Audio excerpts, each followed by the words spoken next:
देखिए, सेट्स को पढ़ने से पहले ये जानने की आवश्यकता होती है कि सेट्स का बेसिकली हम यूजेस कहाँ कहाँ पे करते हैं, क्योंकि जब हम ये जानेंगे कि हम सेट्स का यूज कहाँ पे करते हैं तो हमको ये पढ़ना इंटरेस्टिंग लगेगा और इसका बेनिफिट भी हमको पता रहेगा। तो सबसे पहले हम लोग ये जानते हैं कि सेट्स का हम लोग यूज कहाँ करते हैं, उसके बाद हम लोग ये जानेंगे कि सेट्स को डेवलप किसने किया और फिर इसके एल्गोरिथम को समझेंगे हम लोग। तो फर्स्ट कि सेट्स का हम यूजेस कहाँ पे करते हैं, तो सेट्स का जो फर्स्ट यूजेस है वो है रिलेशन एंड फंक्शन। इसके बाद का जो टॉपिक है आप लोगों को पढ़ना है रिलेशन एंड फंक्शन, उसमें हम सेट्स का बहुत ज़्यादा यूज करते हैं। दूसरा हम ज्योमेट्री में करते हैं, तीसरा हम सीक्वेंस में करते हैं, और उसके बाद एक और है प्रोबेबिलिटी। इन सब जगह पे हम सेट्स का बहुत ज़्यादा यूज करते हैं और सेट्स के यूजेस से ही ये सब क्वेश्चंस को सॉल्व करना आसान होता है उसके बाद ही। तो ये बेसिकली सेट्स का हम इस जगह पे खास तौर पे यूज करेंगे। अब हम लोग सबसे पहले ये जानते हैं कि सेट्स डेवलप कैसे हुआ, किसने डेवलप किया। तो एक जर्मन मैथमेटिशियन थे, जर्मन मैथमेटिशियन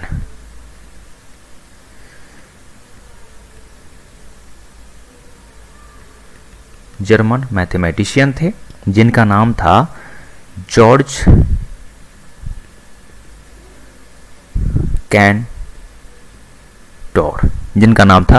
कैंटोर। इन्होंने सेट्स के थ्योरी को डेवलप किया और इन्होंने बताया कि a set is a well defined collection,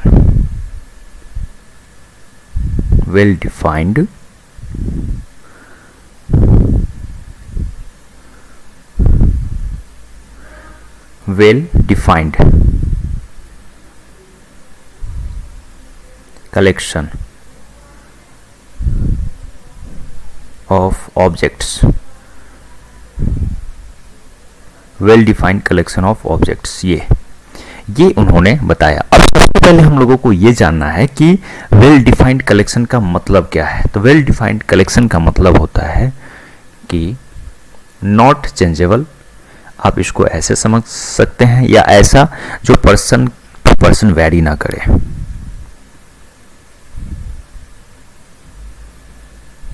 इसको अच्छा से समझने के लिए हम लोग इधर समझते हैं। इस सबको आप स्टूडेंट्स प्लीज आप इन सब चीज़ों को नोट डाउन करना, जिससे आप लोगों को ज़्यादा बेनिफिट मिले। अब हम लोग सबसे पहले जानते हैं कि वेल डिफाइंड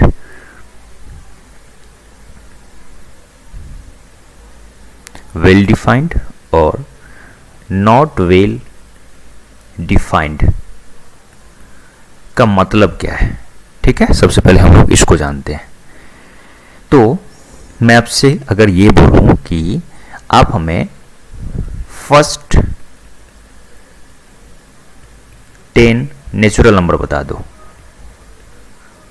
नेचुरल नंबर आप हमको बता दो, तो आप क्या बोलोगे कि सर 1 2 3 4 5 6 7 8 9 10, आप हमें यही बोलोगे ना।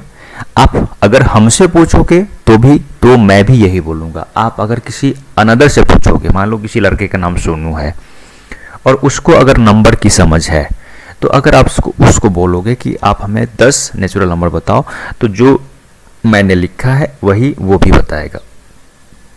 या मैं आपसे इवन प्राइम नंबर पूछ लूँ, या इवन नंबर पूछ लो, तो जो आप हमको बताओगे वही कोई दूसरा लड़का भी बताएगा। लेकिन अगर मैं नॉट वेल डिफाइंड की बात करूं, जैसे इसको समझिए, अगर मैं नॉट वेल डिफाइंड, जैसे मैंने आपको बोला कि आप हमें टॉप 5 क्रिकेटर बता दो, टॉप 5 क्रिकेटर बता दो। तो मान लीजिए एक लड़का है जो सोनू है, एक लड़का जो है वो मोनू है। ठीक है, मान लीजिए 2 लड़का है। अब इसने मेरे को बताया कि सर मेरे को एक तो धोनी पसंद है, दूसरा विराट पसंद है, तीसरा लक्ष्मण पसंद है, चौथा सचिन और 5वां सहवाग। अब हम मोनू पे आते हैं। मोनू को मान लीजिए कि विराट पसंद है, दूसरा उसको हार्दिक पांड्या पसंद है, तीसरा उसको KL राहुल पसंद है, चौथा उसको मान लीजिए कि राहुल द्रविड़ पसंद है, और पांचवा मान लीजिए कि उसको मनीष शर्मा, ये मान लीजिए उसको ही पसंद है। अब देख लीजिए कि सोनू को ये 5 पसंद था तो ये भी गलत नहीं है, और मोनू को ये 5 पसंद था ये भी गलत नहीं है, लेकिन इसका आंसर और इसका आंसर दोनों डिफरेंट है, इक्वल नहीं है। तो जब भी आंसर डिफरेंट हो जाएगा, यानी कि जब भी आंसर वेरी करेगा, तो वो नॉट वेल डिफाइंड के केस में हम काउंट करेंगे। लेकिन जब भी ऐसा केस जहां पे हमें आंसर सेम मिलेगी, उसको हम वेल डिफाइंड के कैटेगरी में रखेंगे। ठीक है, ये समझने के लिए बहुत अच्छा एग्जाम्पल था। अब हम लोग आगे देखते हैं। नॉट वेल डिफाइंड को समझने के लिए आप ऐसे भी मान लीजिए कि 2-4 और समझ सकते हैं। जैसे मैं आपको प्राइम नंबर बोल दूं, प्राइम नंबर बोल दूं, इवन नंबर बोल दूं, ये बोल दूं, तो इस तरीके से आप बहुत सारे एग्जाम्पल को कलेक्ट कर सकते हैं, जहां से आपको समझ आएगा कि नॉट वेल डिफाइंड और वेल डिफाइंड में क्या डिफरेंस है। ठीक है, अब हम लोग देखते हैं कि सेट्स को हम लोग लिखते कैसे हैं। ठीक है, तो sets are usually denoted by capital letters.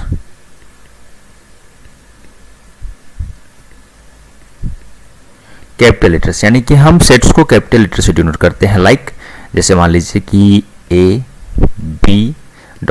इस तरीके से, यानी कि कैपिटल लेटर से हम इसको लिखते हैं। लेकिन जैसे ही इसके एलिमेंट की बात आएगी ना, मान लीजिए इसके एलिमेंट को हमको लिखना है, तो the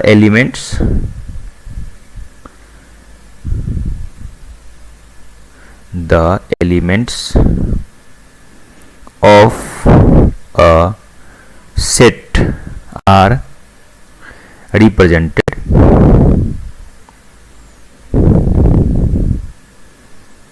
by small letters like A B C ...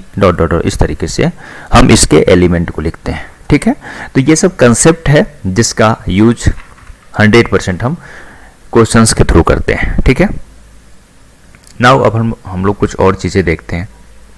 देखिए, एक चीज़ आप हमेशा सेट्स में बिलोंग्स टू की बातें सुनते हैं। आप मान लीजिए कि कुछ ऐसा लिखा हुआ है कि if A is an element of a set ए, तो इसको हम क्या बोलेंगे? We say that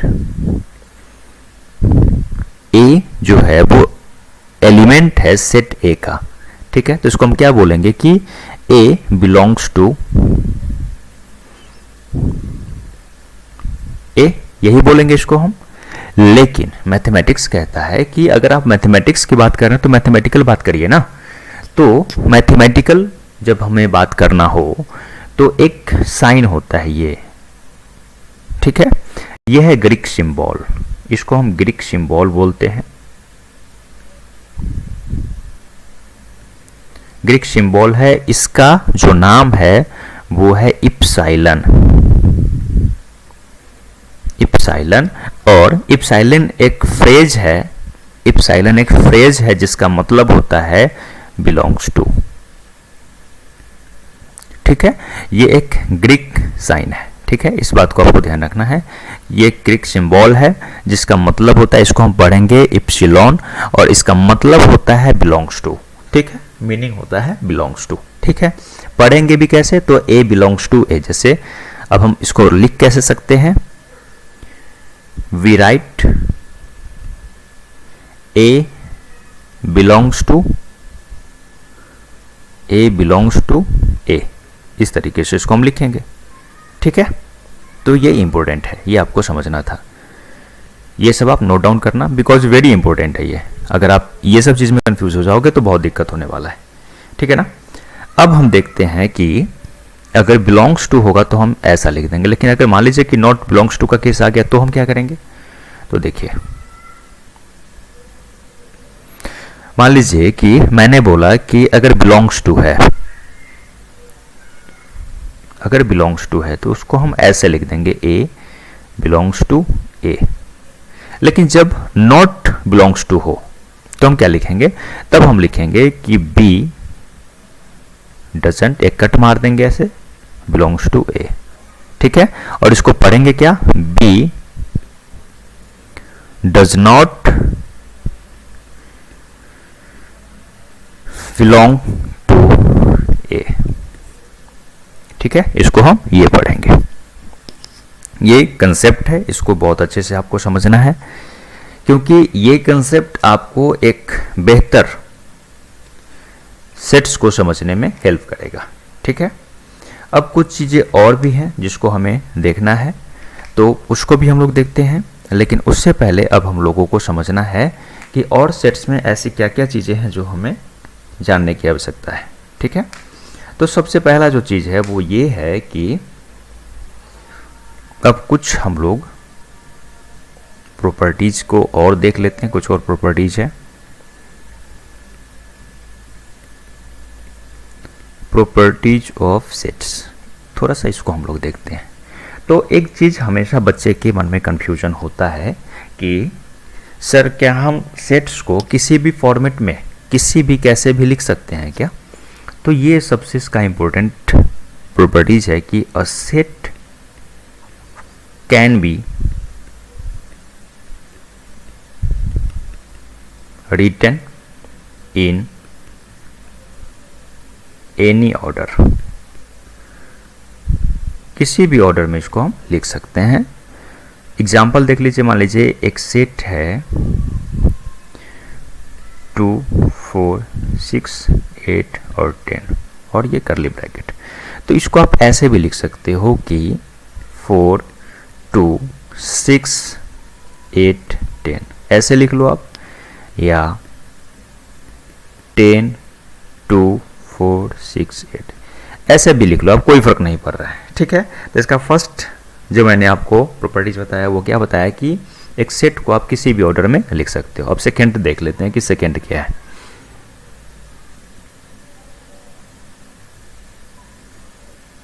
second properties देख लीजिए, same element can not be repeated. Same element को हमें रिपीट नहीं करना है इन sets.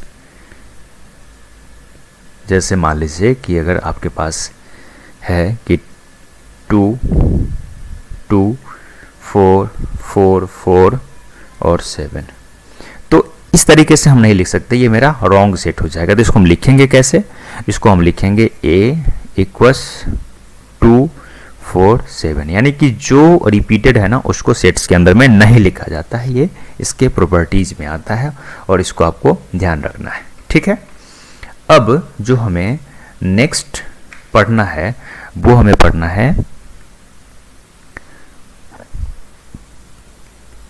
How to represent sets.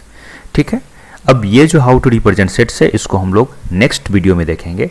अभी के लिए इतना ही। आप लोग घर पे पढ़िए, मन लगा के पढ़िए और पूरा मेहनत से पढ़िए। Thank you. जय हिंद, जय भारत।